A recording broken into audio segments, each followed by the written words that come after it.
We'll see if this works again.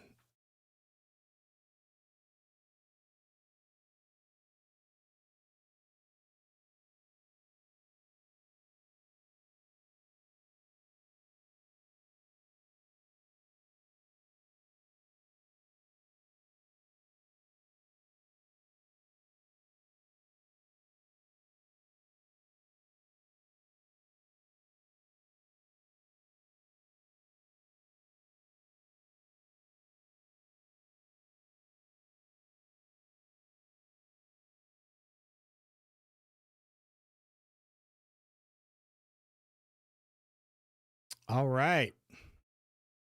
I guess I'm back.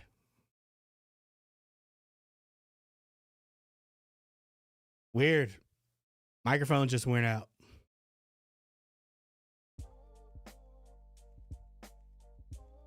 Do this here.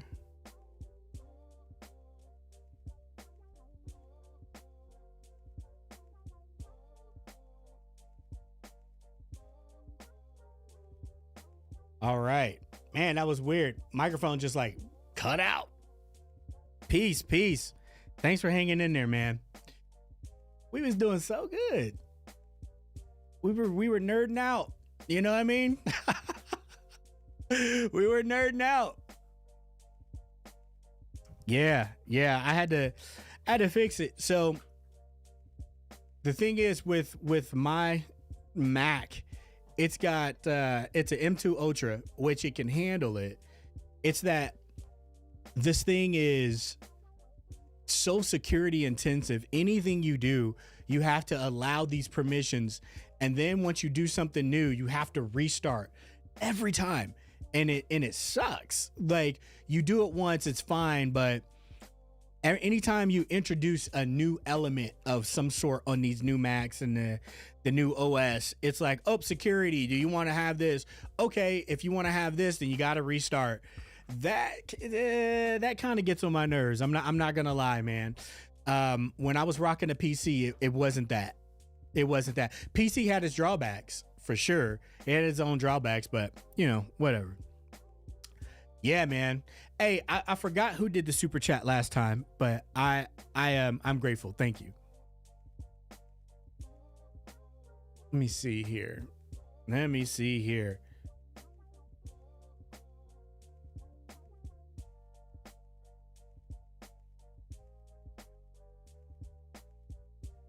All right. Yeah, so I know we were talking about the hardware, and there were some really good questions I want to get to, but um so we were talking about the drawbacks. We were talking about the drawbacks. Yes. So some of the drawbacks, as we talked about, is options. That's really what it comes down to. And I think like creativity is pushed by like less is pushed by less options. Like, okay, so when I first started producing, it was like, oof, 2004 I started first producing, and I didn't have a lot of options back then. But sometimes I listen to my stuff now and I can tell I'm seasoned and I got my wits about me and I'm going, and it's not like, how do I want to do things anymore? It's like, okay, what do I want to do? But I also feel like my creativity back then was unmatched. It's like, because I didn't know a lot of stuff, so I would just try anything. Like, even if a guitar, let's take for instance, if I'm playing a guitar on a piano and it's not a guitar part, I'm still going to use that guitar as like another part. And so sometimes I find myself like, no, a guitar's got to be used for a guitar.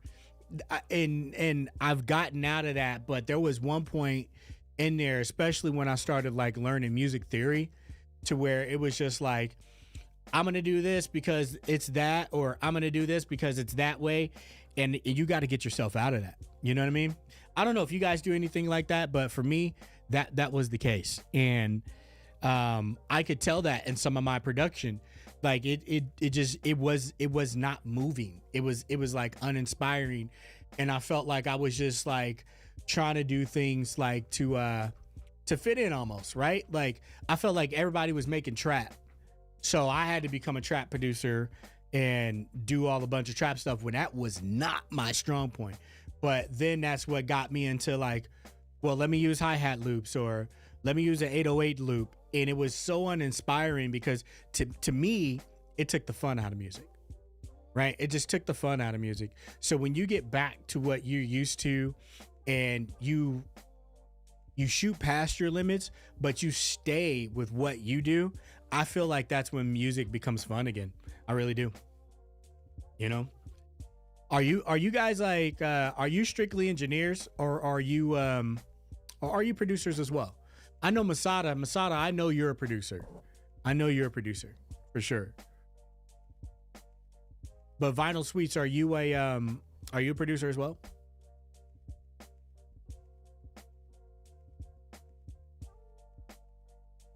Let me go to this view. Go to high rise. There we go. Yeah, and I feel like, there was more of a distinct separation between engineers and producers back in the day. I felt like you were either one or the other.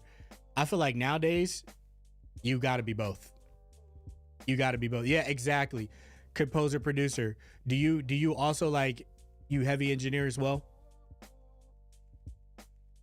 I feel like you got to be both now because I mean, with the way that music is, it's so much on the individual now to have almost a finished product before you take it to the next level. So you got to learn a little bit of marketing.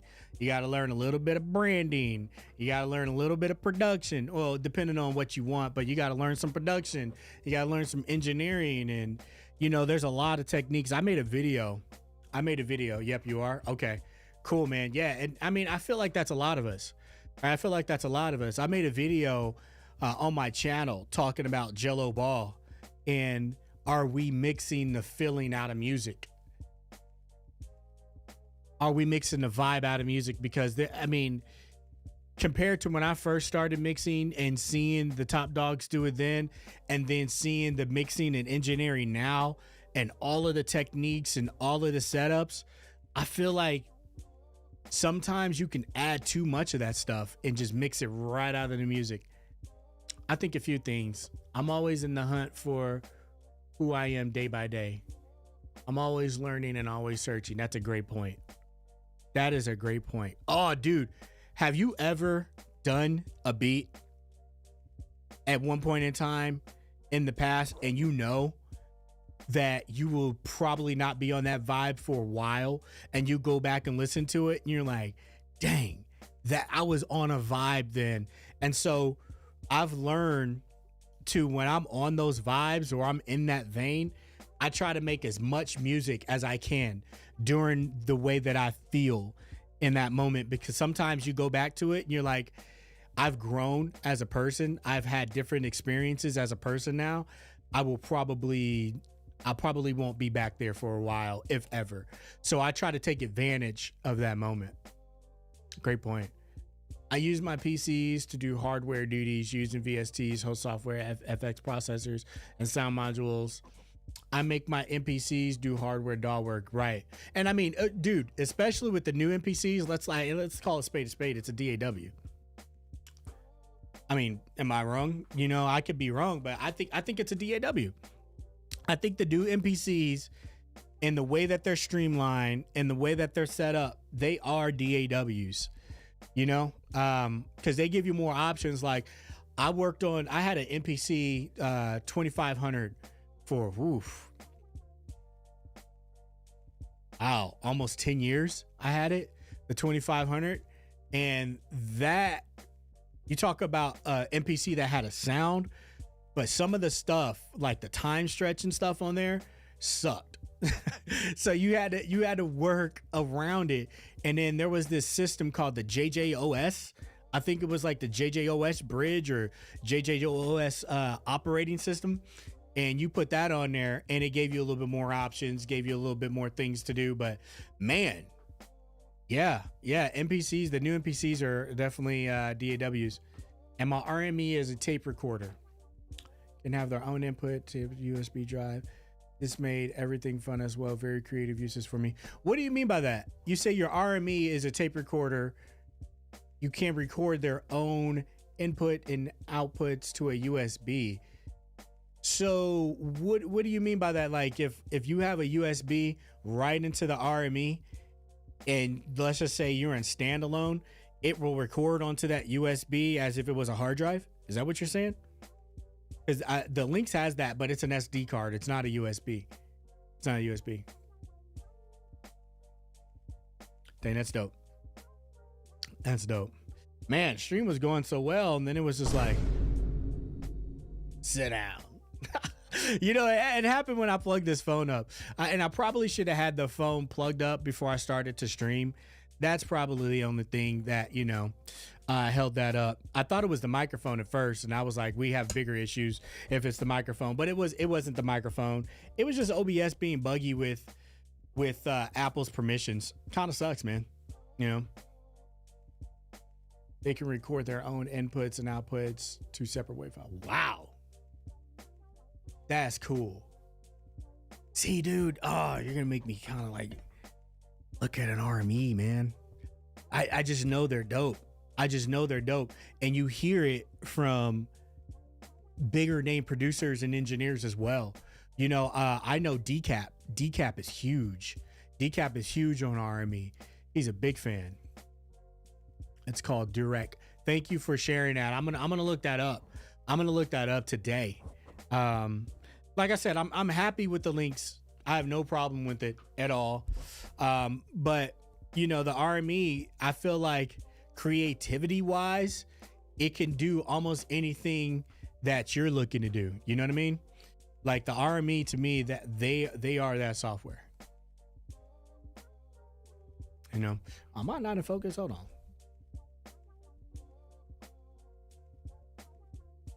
Yeah. Yeah, so I had some more questions here I wanted to ask you guys. Give me a second.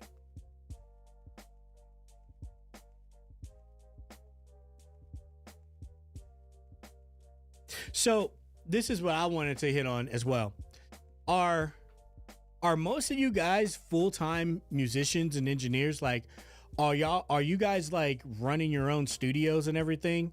Or do you have like a day job as well that funds what you do? I same thing. Like I have a day job as well that funds what I do, but I'm curious, like how many of you guys are full-time? And if you are full-time, like how do you balance work life? And even like if you work a 9 to 5, how are you balancing that? How are you balancing, you know, getting content done, making music, staying consistent, being a father if you're one, being a husband if you're one, still being social, like, you know what I mean? Like even just saying that can get exhausting. How are you guys doing that? Because I'll tell you right now, I suck at it. Like if I try to be overly like one area gets too much of my attention, it drops off somewhere else. And I don't know how to balance that, like that balancing act. I'm not good at it. I'm just not. I feel like that's one of my weaknesses is, you know, if I give everything my all in one area, like, okay, for instance, when I was working on coming back to YouTube and getting everything in store and working on my pack and stuff, like my consistency with posting on social media absolutely dropped off like a brick. Yeah. I wish I was day job here to fund my music. Yeah, day job. Exactly, dude. And there's nothing wrong with that. I feel like there's a stigma. Like, I don't know, maybe it's Instagram, maybe it's social media in a whole, but like if you work a normal job, that almost gets like looked down upon if you're trying to do music, and I have no idea why. I think if you don't have a job and you're trying to do this full time and you have no income, I think that's kind of stupid. I'm gonna be honest with you. Like you need some sort of income. You need to do something, you know? I would love to do this full time. Unfortunately, I have other duties. Exactly, bro. And you're a legend. You know what I mean? Like you've done a lot for the NPC community that most people don't even know about. And you have a normal job still. I'm just starting to finally get things started now. I almost gave up a while ago.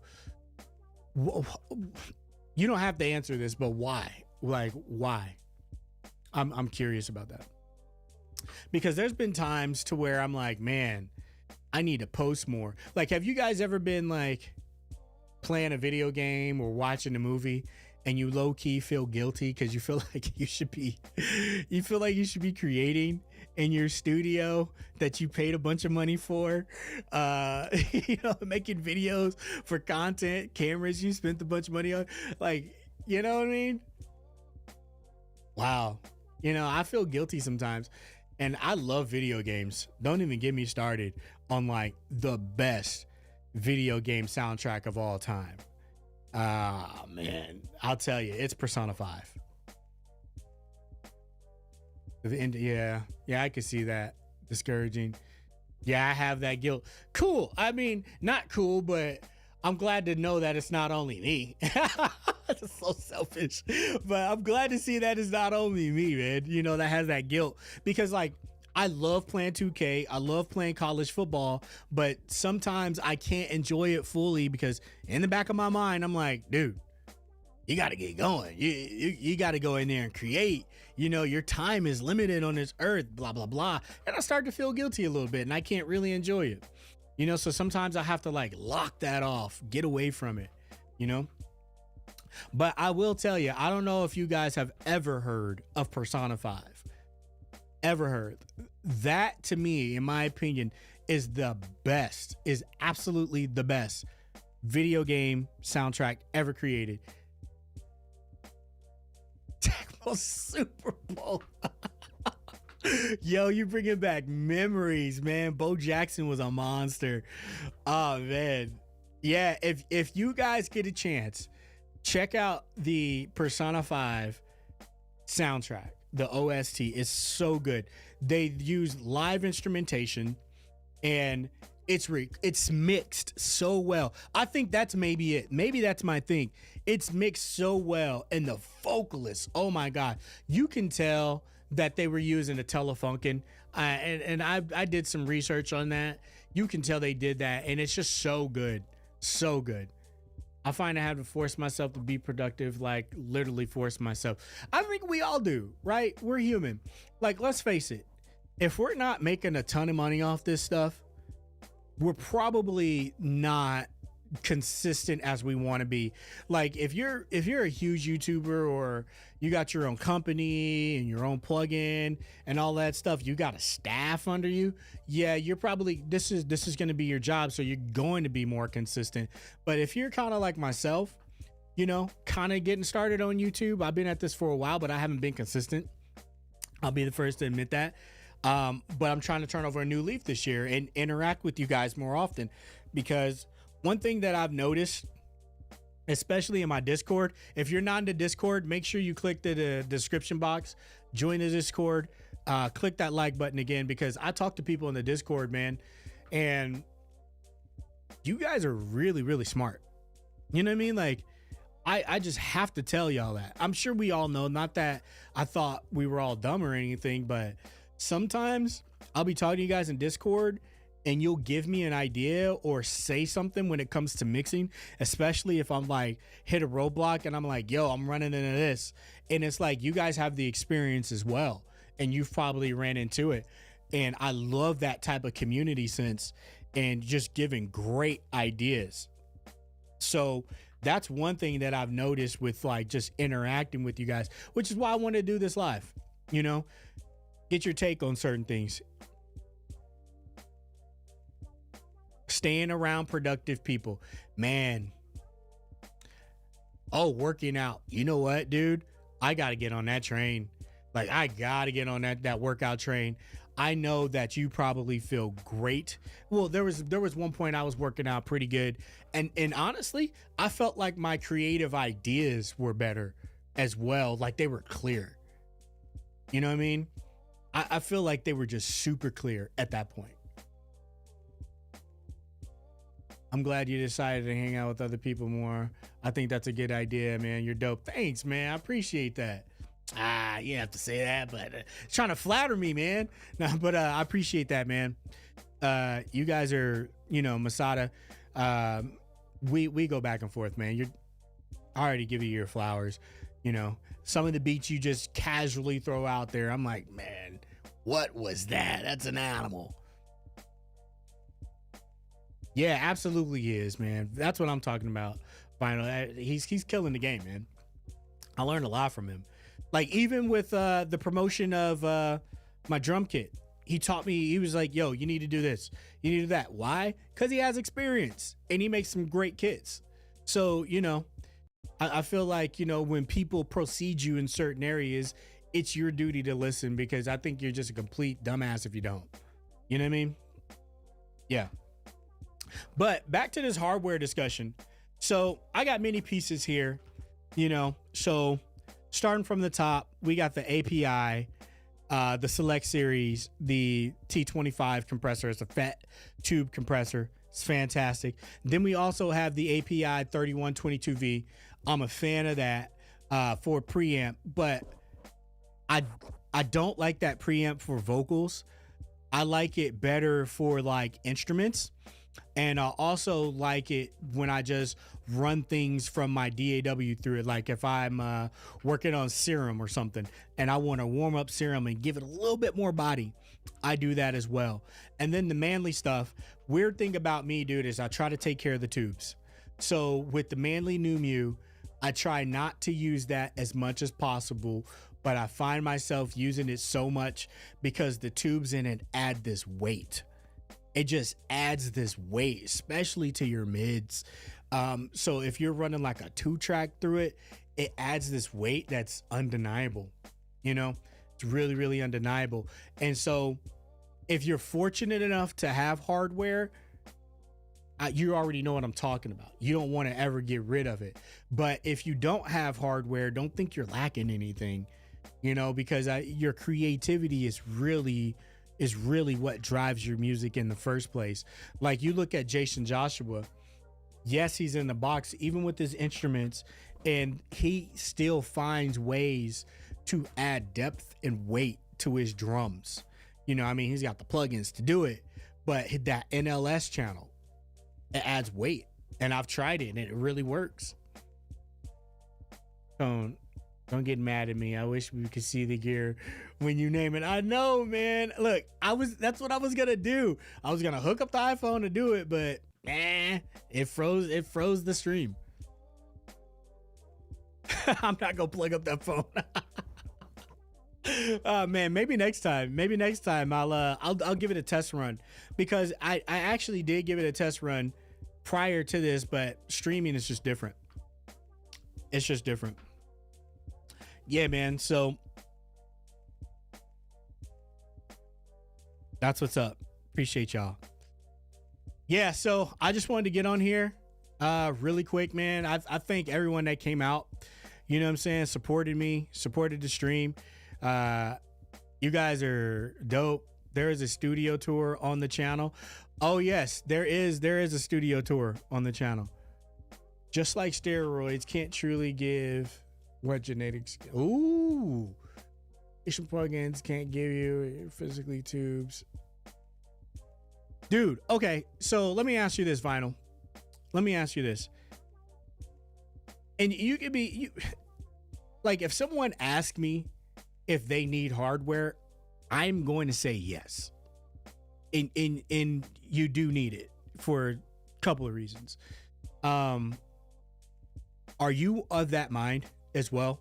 Like, hey, you need hardware for X, Y, Z reason, right? Because I feel like, especially with the Flock Audio, you can use hardware like plugins and then test different hardware with just the click of a button, X, Y, Z, right? Here, let me see if I can bring this up.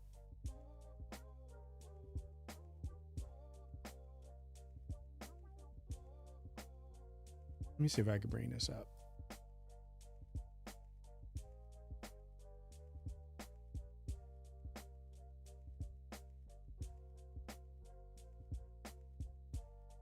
All right. Does it have it? Nah, it doesn't. That's all right. I was gonna show you guys the Flock Audio software. Maybe next stream. I'll save that for next stream. We'll get into like, you know, system overview, what I'm running, how I'm running it. You know, I think that'd be cool.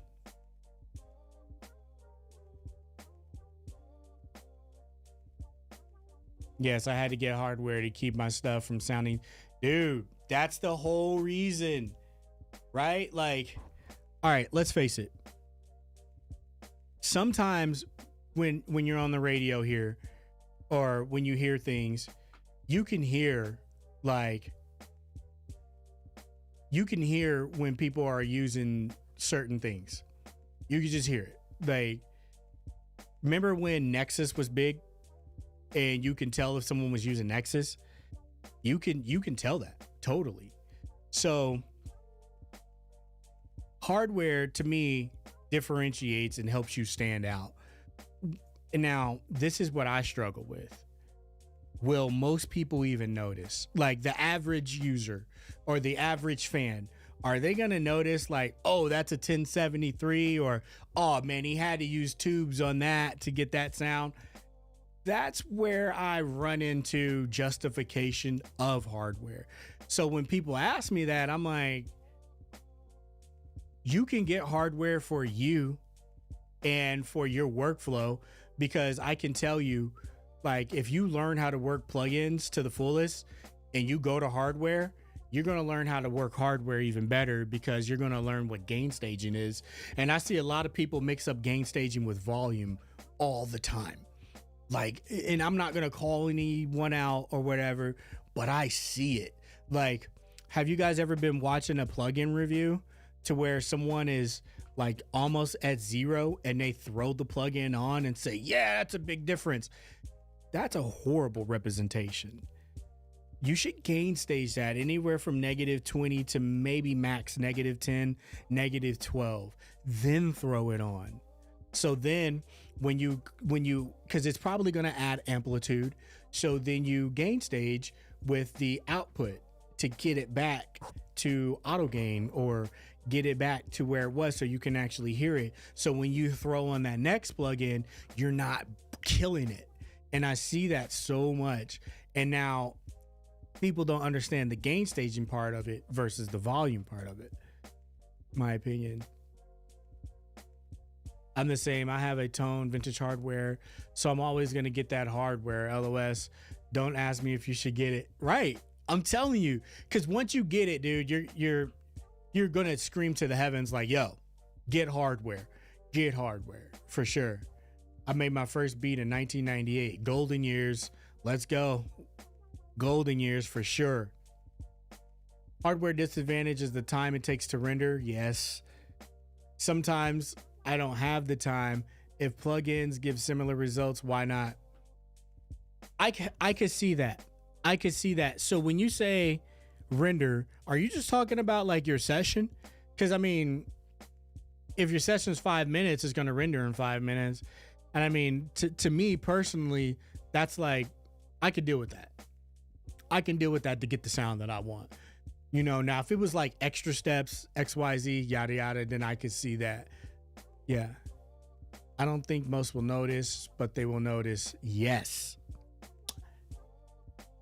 One of the comments of the day, because we've had a couple, but I don't think they will notice, but they notice. This is exactly right. This is exactly right. So working with Sonics, right? And I'm always been a big fan of Sonics. And I feel like that's where an engineer / producer gets their sound, because we talk about sound all the time. Like, yo, this guy has a sound. This guy has a sound. I don't hear that as much nowadays. But for instance, Dr. Dre doesn't need a tag. Why? Why? What my dude say? Why? Right? Dr. Dre doesn't need a tag because his sonics are so well crafted and curated to what he does. When a track comes on from Dr. Dre, you know it. Same thing with Pharrell. When Pharrell comes on, you already know it's like getting punched in the face. You know, Pharrell's sonics punch you in the face, or Neptune's, I should say. So I don't see that. I don't see that much anymore. I don't hear that much, I should say, anymore. I know a lot of people are using loops, using the same type of plugins, even using the same type of mixing templates. It's true. So where do you go from there? Right? Like, let me ask you guys, because I'm pretty sure there's a lot of experience in here. How do you guys go about your sonics when you're mixing the track? Like, what do you do first? I mean, besides the, corrective, normalizing, gain staging, all of that stuff, like, what do you do to gain your sound? What do you do to get your sound? I think that's an interesting question, because I feel like there's not a right answer. Yeah, guys, hey, hit the like button. Hit the like button. This is the second stream. And for all fairness, I foreseen issues happening. I expected this much when it happened, so that's why it wasn't surprising when it happened. But we'll get that together. Yeah, but how do you guys get your sonics together? Because I can tell you, with my sonics, after I gain stage, I listen to the track. Right? EQ is definitely a place. Absolutely. Absolutely. Now, we're talking tonal shaping EQ, correct? Like, because I love using EQs with analyzers, or if it doesn't have an analyzer, there's a plug-in analyzer that I use. And I like looking at the second, third, fourth harmonics, even the air, and then seeing what that fundamental is, because lately I've been dropping the fundamental of a lot of sounds. I've been like cutting those down and bringing up the harmonics more in the EQ, and I'm getting this I don't know how to explain it, the tone. There's a new track that I just dropped called Sun Dwellers, and I did that on, and some people are hitting me up, other engineers are hitting me up like, yo, how you get that sound? What'd you do? And that was it. That was it. EQ depth plays on the start. I use too much distortion and add too much bass. Well, I don't feel like that's wrong. I don't feel like that's wrong at all. With the distortion at all. I think that's dope, actually. I feel like more people can do that. I feel like more people should do that with the distortion. Like, there's a plugin that I'll kind of just let go right now that it's been out for a while, and it's such a good saturator. Is that SSL X saturator? I think it is. Dude, that is a killer plugin. That thing is dope. I throw it on and it just sounds good. From the beginning, it just sounds good. That's a hard question. It depends on the sound, what I want at times. I don't know what I'm going for. I'll experiment until it clicks, just to be honest. That's a great point. But I've heard your stuff, Masada. I've heard a lot of your stuff, and I think you got a sound, dude. I do. I think you got a real dope, like grimy type of sound. That you pull off incredibly well, and you make it look effortless. And even with some of your sound kits that you have curated, you can hear that in your sound kits for sure. The SSLX. Yes. Is that the plugin? Is that what I'm talking about, Emmanuel? I think that's it, man. That plugin is dope. It is so dope. And it sounds so good. And I like the drive knob on that. Because I'll drive it and then put like a utility plug in and kick back on the output, and it just sounds good. That's what I love about hardware. I run through sound, analog, tape, then analog. So you're using tape?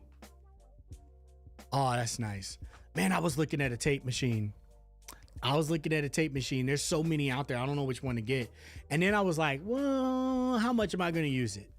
Right? Because once again, I've gone down that rabbit hole. I've gotten gear before thinking I was going to use it a lot, and I didn't, and ended up getting rid of it. The pieces that I have now, I'm very, very happy with. I use them a lot, actually. Analog tape. So I was watching a YouTube video on one of the Tascams because I like that old lo-fi boom bap thick in the bottom and the bottom mids. And I know that there's certain plugins like the RC20, even the Hex, that try to get you there. Or by what is it, Waves Factory? They got that cassette plugin. They don't sound like tape though. They just don't. And I know they got their tape settings and stuff on there, but they just don't sound like tape.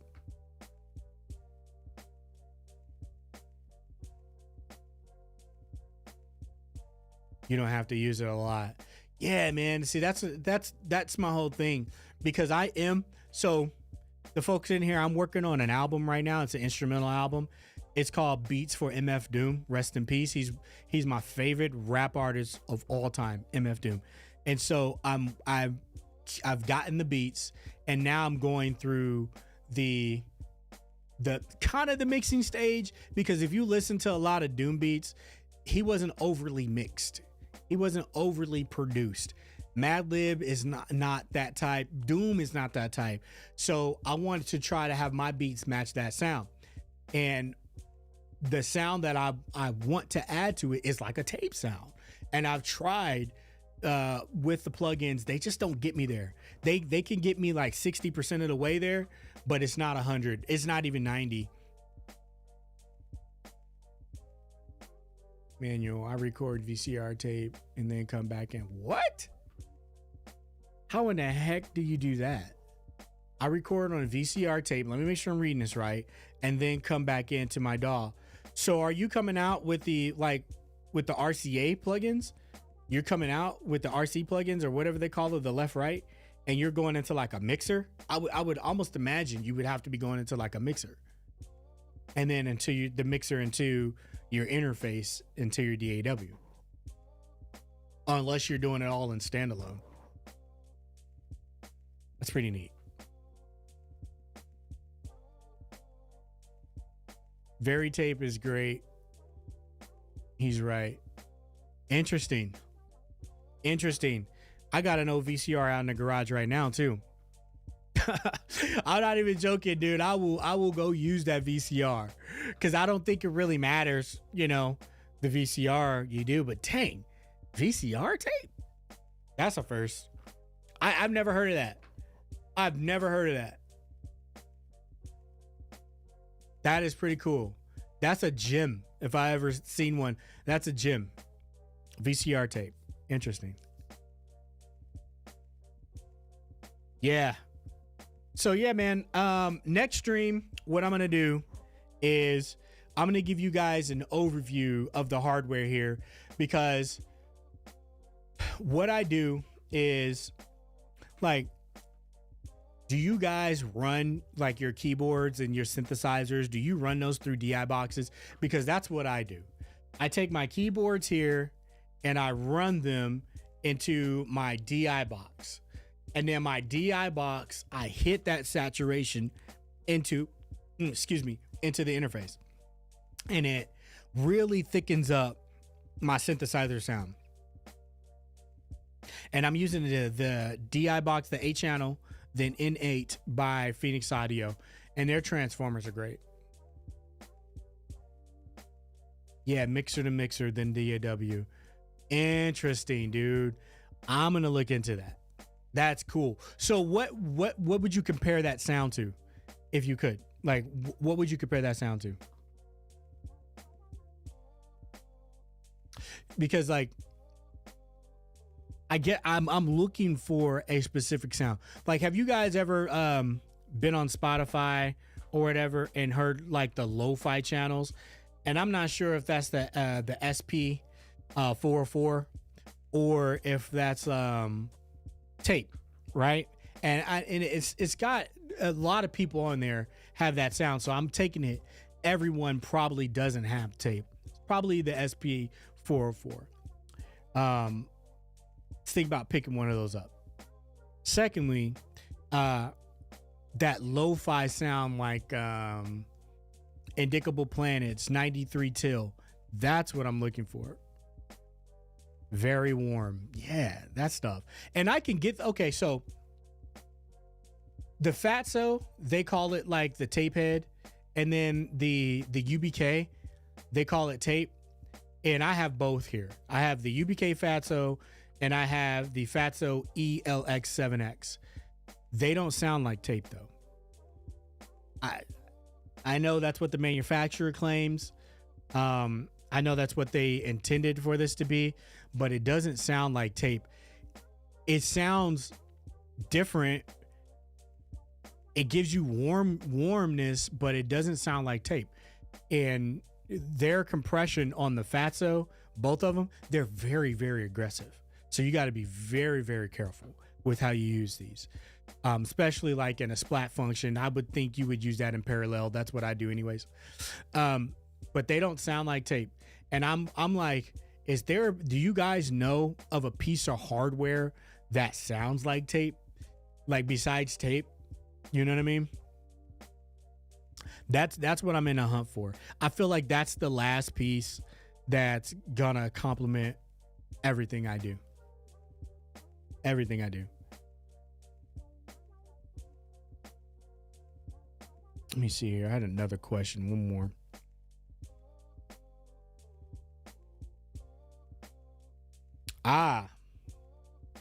This is where I like to get candid. How many of you had like, well, let me ask you, your studio right now that you've built, is this version 0? Is this version 1? Like, because I'll tell you right now, the studio that I've built right now, this is like version 7. And I finally found it in version 7. I toted the line between hybrid, basically a good hybrid studio with version 7. And I feel like, I don't know if this is the right term, but I kind of feel like I wasted some money in the past on pieces that I thought I needed, didn't need, and sold. And in most times I sold at a loss, just to be honest, except that warm piece.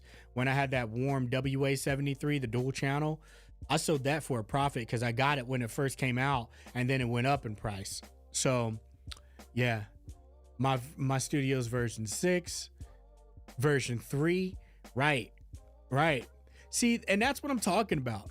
Thanks for being honest. I appreciate that, by the way, because like, man, bro, you think you got it in version 1 and then you realize it ain't quite sounding the way I want to. Like just within the past 2.5 years, bro, I've had 1, 2, 3. This is my 4th studio desk in almost a 3-year span. This is my 4th studio desk. I started out with a desk that was just like a regular producer desk that you can get at Guitar Center. I think it might have been like $300. It was called the Producer something. I had that desk. Then I went to the Platform by Output, and that was one of my favorite desks.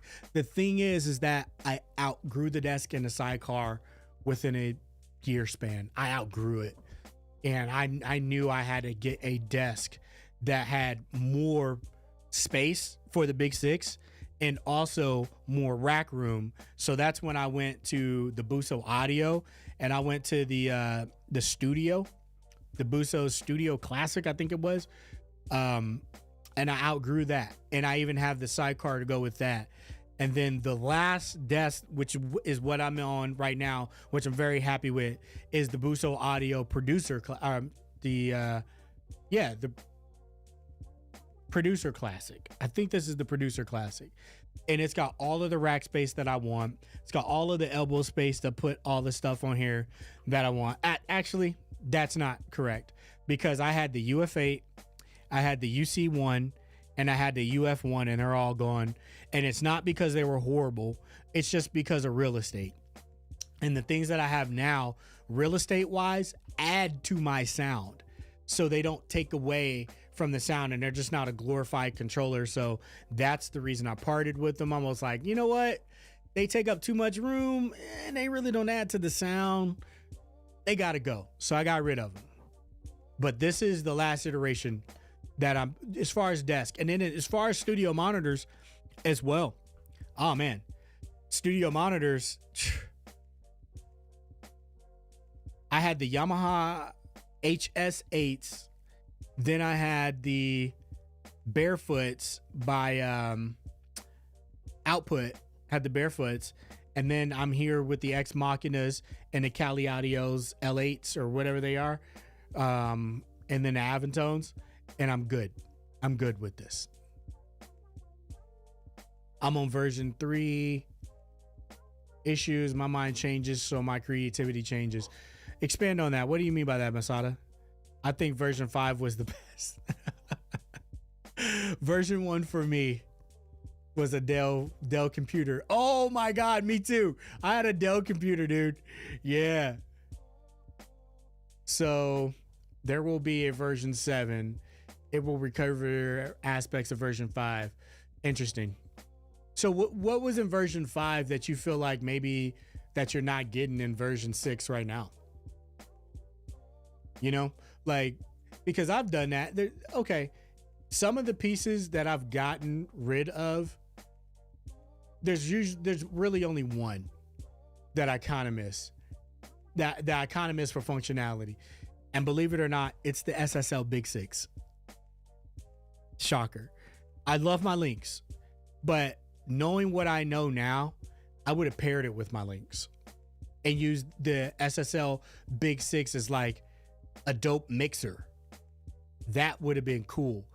You know, run everything into that. Mixing wise, that would have freed up some more channels. You know, that is one in version 6 that I miss, is that for sure. When I first got the Big 6, I sung its praises.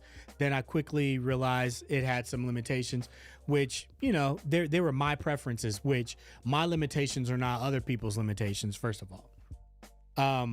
That was a great piece. It's a great piece. If anyone's on the fence about the Big 6 and it's within your budget and you don't want to spend, you know, $6,000, $7,000 on an interface, I think that's really, really good. I know the SSL came out with that new interface as well. So it really kind of depends on, you know, you want faders, because like you can do that too.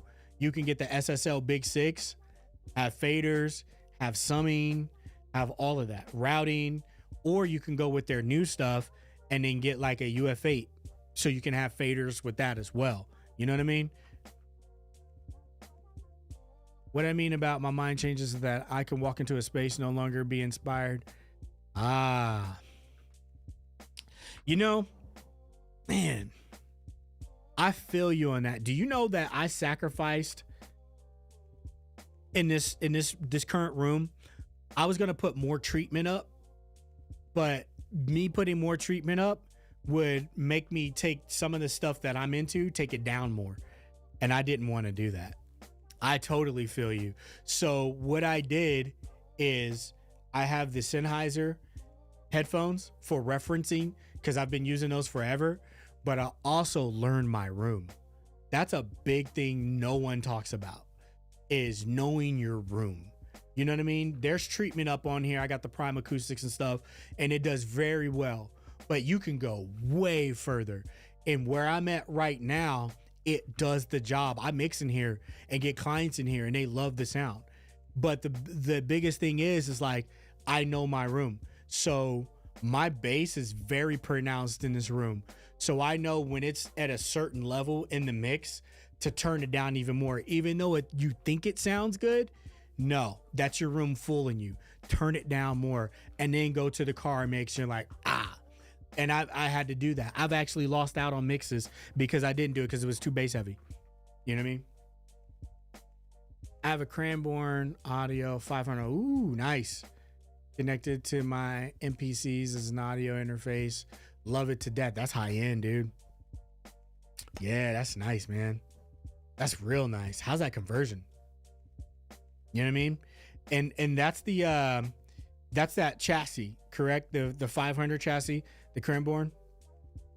Plugins have great color. but no analog qualities about it. Okay, let's talk about that. Great question. I'm glad you said that. When you say no analog qualities or characteristics, what do you mean by that? Because I think I know what you mean, but I don't want to assume. I can tell you what I think that is that there's something that analog does with natural electricity that an algorithm just can't create. No matter what plugin it tries to model. Like, have you guys noticed, like, the plugins of, let's say, a pull tech? They all sound different depending on which pull tech it was modeled after. And then that pull tech could have been in a studio that was a non-smoking studio, which it should be. A non-smoking studio that probably had a couple of pieces replaced on it over the years, or maybe the studio's getting certain type of electricity, whatever it may be. So that pull tech has its own sound. And so some of these plugins, even though UAD has their own pull tech, Wave has their own pull tech, they model different pull techs, which have different sounds. They have a pull tech sound, but they have its own pull tech sound, if that makes sense. And so there's like that dimension that you try to create with like pre-delay, or that dimension you try to create with like EQ, like cutting some of the highs, cutting some of the mids, sitting it back in the mix, or the compression that you try to recreate with plugins. That hardware just does. That hardware just does that depth and width. Oh man. You know what? So about 3 years ago, I never knew about dual mono.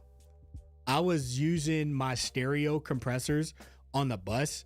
I was using them in stereo mode. And sometimes when I would do that, if a mix was like a little unbalanced, going into that piece of hardware, it would mess up my stereo image. And it's because one side was pushing harder than the other. And then once I found out about dual mono, that like opened up my brain, because now I'm treating each side differently, but it also gives me that width that is just crazy. So I am kind of addicted to dual mono now when it comes to your bus compression, and using each channel separately. Yeah, the 500 series, the modeling. Nice. Yeah. Man, yo, we got to do this more often. Like, even it's just in here talking about gear, man. Like, I like to get a gauge on where everyone is, you know? Me right now, and this might be counterproductive to what I'm doing, especially on the platform, but dude, I feel like there's a lot of noise out there right now.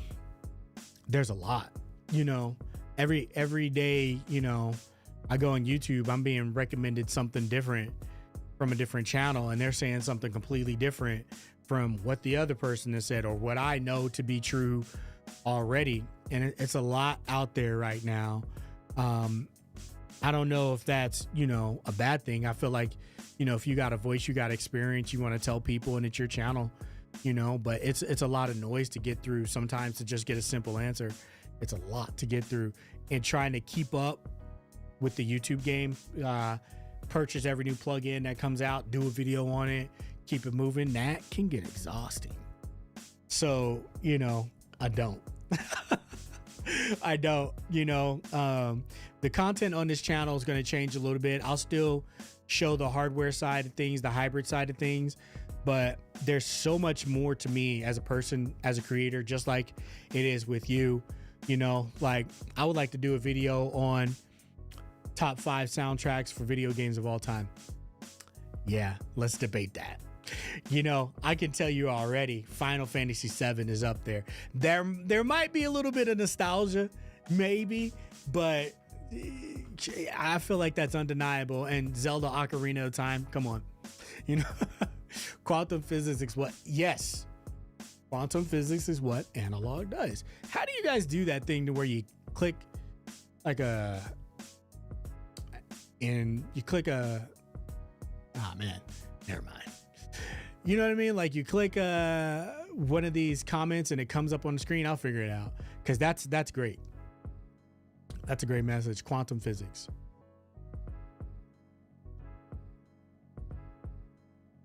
Yeah, man. Yeah, so man, I thank you all for coming out. You know what I mean? I hope you all enjoyed yourselves. I know I did. The stream was great until it wasn't, and then it came back and it was cool again. Thanks for tuning in. I'm gonna sign out. I'm gonna probably go watch the All-Star game or something. You know, look at my face. It's not in focus. Nah, it's fine. It's picking up this mic. That's all right. No one wants to see my face anyways. But hey man, you guys, thanks for coming out. Appreciate it. Until next time. Peace, man.